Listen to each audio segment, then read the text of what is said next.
Anabasis by Xenophon, translated by Henry Dawkins. Book 1, First Chapter. Darius and Parysatis had two sons. The elder was named Artaxerxes and the younger Cyrus. Now as Darius lay sick and felt that the end of life drew near, he wished both his sons to be with him. The elder, as it chanced, was already there, but Cyrus he must needs send for from the province over which he had made him satrap, having appointed him general moreover of all the forces that muster in the plain of the Castolus. Thus Cyrus went up, taking with him Tissaphernes as his friend, and accompanied also by a body of Hellenes, 300 heavy armed men, under the command of Xenias the Parisian.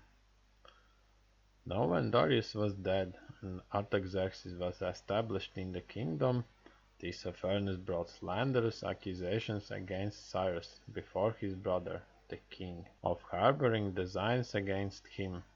And Artaxerxes, listening to the words of Tissaphernes, laid hands upon Cyrus, desiring to put him to death. But his mother made intercession for him, and sent him back again in safety to his province. He then, having so escaped through peril and dishonor, fell to considering, not only how he might avoid ever again being in his brother's power, but how, if possible, he might become king in his stead. Parysatis, his mother, was his first resource, for she had more love for Cyrus than for Artaxerxes upon his throne. Moreover, Cyrus's behavior towards all who came to him from the king's court was such that, when he sent them away again, they were better friends to himself than to the king his brother. Nor did he neglect the barbarians in his own service, but trained them at once to be capable as warriors and devoted adherents of himself. Lastly, he began collecting his Hellenic armament, but with the utmost secrecy, so that he might take the king as far as might be at unawares. The manner in which he contrived the levying of the troops was as follows. First, he sent orders to the commandants of garrisons in the cities, so held by him, bidding them to get together as large a body of picked Peloponnesian troops as they severally were able, on the plea that Tissaphernes was plotting against their cities.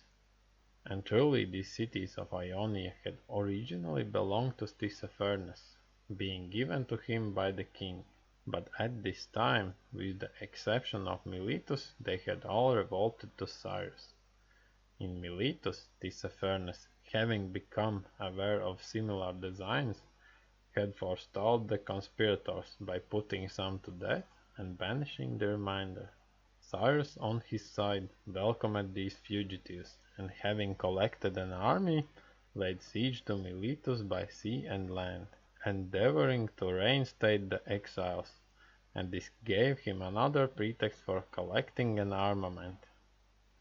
At the same time he sent to the king, and claimed, as being the king's brother, that these cities should be given to himself rather than that Tissaphernes should continue to govern them.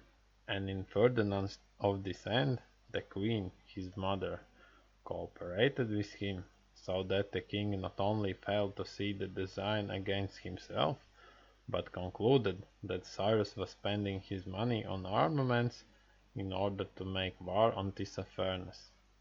Nor did it pain him greatly to see the two at war together, and the less so because Cyrus was careful to remit the tribute due to the king from the cities which belonged to Tissaphernes. A third army was being collected for him in Chersonese, over against Abydos, the origin of which was as follows. There was a Lacedaemonian exile, named Clearchus, with whom Cyrus had become associated. Cyrus admired the man, and made him a present of 10,000 Darics. Clearchus took the gold, and with the money raised an army, and using Chersonese as his base of operations, set to work to fight the Thracians north of Hellespont, in the interests of Hellenes, and with such happy result that the Hellespontine cities, on their own accord, were eager to contribute funds for the support of his troops. In this way, again, an armament was being secretly maintained for Cyrus. Then there was Thessalian Aristippus, Cyrus's friend, who under the pressure of a rival political party at home had come to Cyrus and asked him for pay for 2,000 mercenaries, to be continued for 3 months, which would enable him, he said, to gain the upper hand of his antagonists. Cyrus replied by presenting him with 6 months' pay for 4,000 mercenaries, only stipulating that Aristippus should not come to terms with his antagonists without final consultation with himself. In this way he secured to himself the secret maintenance of a fourth armament.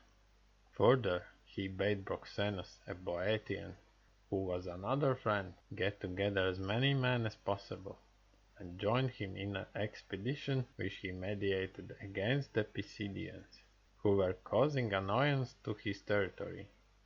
Similarly, the two other friends, Sophanetus the Stymphalian and Socrates the Achaean, had orders to get together as many men as possible and come to him, since he was on the point of opening a campaign, along with Milesian exiles, against Tissaphernes. These orders were duly carried out by the officers in question.